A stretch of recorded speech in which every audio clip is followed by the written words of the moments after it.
Well, hello everyone. We will continue with the third part of this review of Madame Lenormand's deck symbols in relationship with the playing card symbols. And we've got here the woman related to the Ace of Spades, because our querent is usually a woman. The Ace of Hearts, remember, was our man. We've got the page of the page of hearts would be mostly a lover, probably a short relationship with a younger man, for our queen, maybe a servant or someone of the castle, and our Ace of Hearts would be the Ace of Hearts is the man, so the beginning of a new relationship, and our King of Hearts is our ideal man with whom we will live together and we will get married. So the Ace of Spades represents a challenge, usually represents a challenge in the old cartomancy, in Spanish cartomancy especially. And this challenge defies your relationship with your ideal man. So it's the enemy, and you've got to be ready, to be prepared, and to plan a strategy to make her go away, to make her leave your man alone. So you've got to be guarded, and that's why when this card comes up, it may imply that a rival, another woman, could appear and put in danger the relationship with your man. And remember, at those times, people were very possessive, because marriage was forever. Now, we've got here the rider, the horse rider, with the 9 of Hearts, which is the 9 of Cups. Why? Because when your man is at that age, when the man was caught to fight and he was far in the distance, and you as a woman were left alone at home, you were not quiet, you were actually worried about your man. Therefore, when the rider comes with the letter, the message, so he is the postman actually. So when he comes with the message, it means that my lover is alive and is well, and that he still remembers me and he still loves me. So when the rider comes, tranquility and serenity and your spirit, they come, and your spirit will be calmed again, you will be calmed again. So in this sense, we can see the relationship between the tranquility of the 9 of Hearts, the 9 of Cups, and the tranquility that the horseman, the rider, brings to your life. Because that means that you will receive news from your lover and that he is alive and well, and he remembers and still loves you. We've got here a pretty obvious one if you see the Rider-Waite deck, because we've got the 10 of clubs and the 10 of wands related to the big bear. And you see that man is overwhelmed because he has a too big, something too big for him. He has to carry too much stuff. He has something very big going on and he is struggling with that. So I believe the association is very easy quite perfect, because the bear is something big that you may have to fight, and it implies a heavy burden, heavy thing. He is a very heavy animal, so that would they are. I believe this is a very obvious association, actually. The Eight of Cups, the Eight of Hearts, and the Moon. Why is that? Well, the Eight of Cups represents an emptiness in your heart. It also represents the stable and balanced feelings, of course, and having to evaluate the pros and the cons of a relationship and those kind of things. But it also represents a void in your feelings. So you're feeling an emptiness, you're feeling a void. You're feeling an emptiness, a void.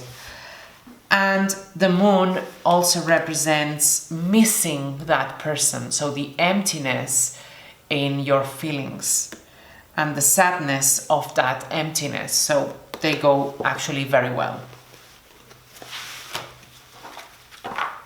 together. And the Ten of Hearts, the Ten of Cups, and the dog.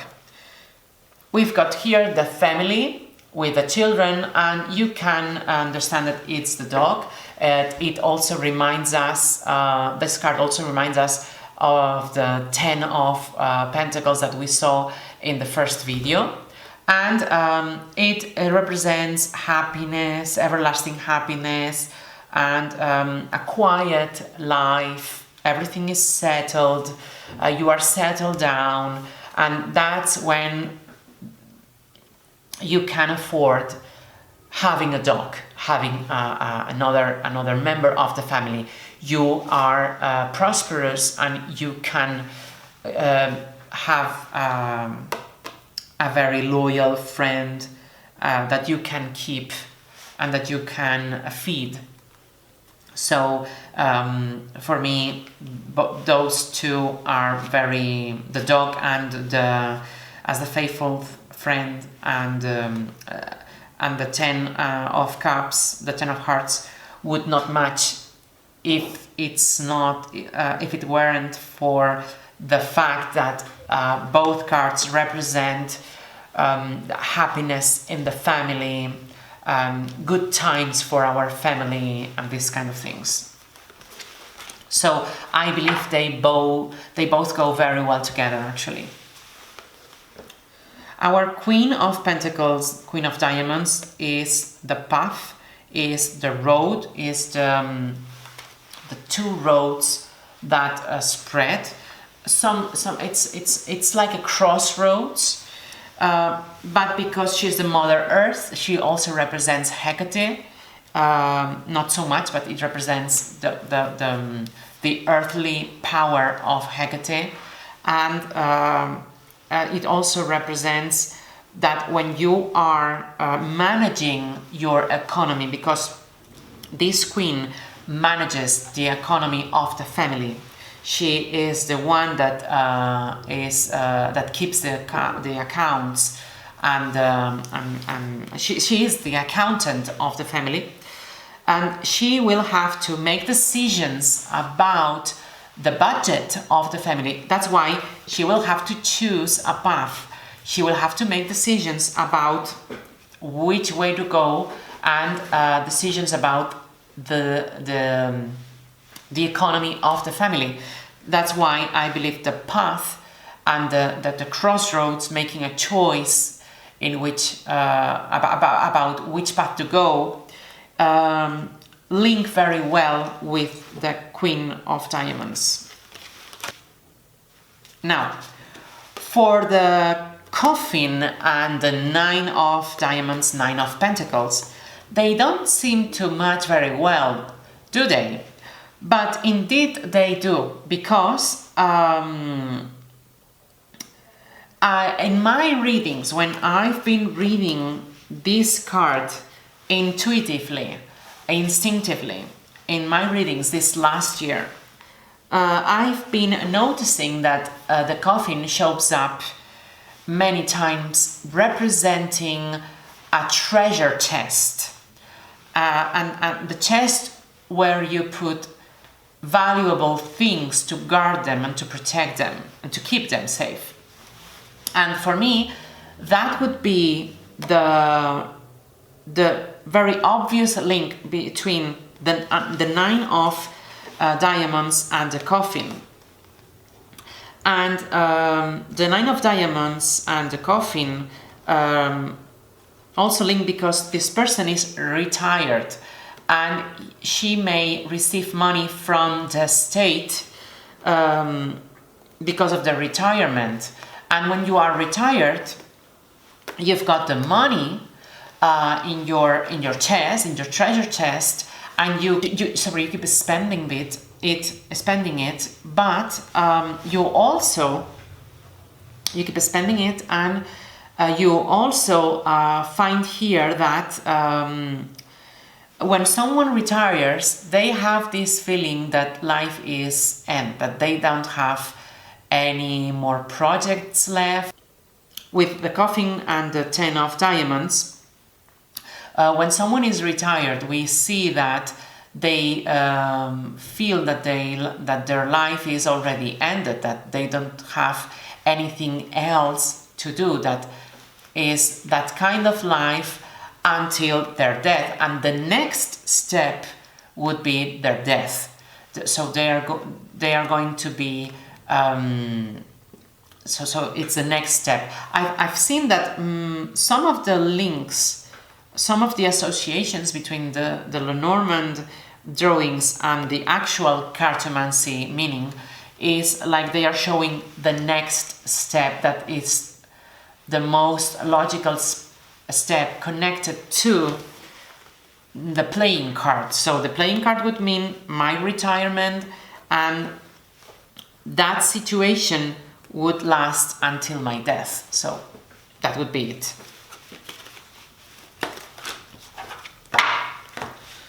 Now, the Ace of Clubs and the Ace of Wands related to the ring, because if you are a boy and you have a new work, a new job here, a new working relationship, you are taking a long-term commitment, and you are ready then to get married because you've got a source of income, and a stable source of income, which will allow you to be approved by your father-in-law, who will allow your wedding with his daughter. So I believe that for your querent as a woman, as a young girl, when this card comes up, remember, women didn't work at that time unless they were doing things at home. I'm talking about high society women, not the lower society women who worked, and they worked a lot. But at that time, high-positioned women didn't work, and when this card showed up, didn't mean that they were going to work, but that their lover had found or would found a stable job that would allow at least the couple to get married.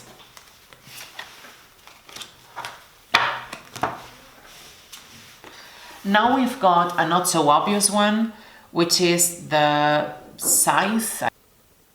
Now our next card is the Page of Pentacles, the Page of Diamonds, and the Scythe. The Scythe, or the wheat, because I believe that's the real connection with the Page of Pentacles, because our Page of Pentacles is almost touching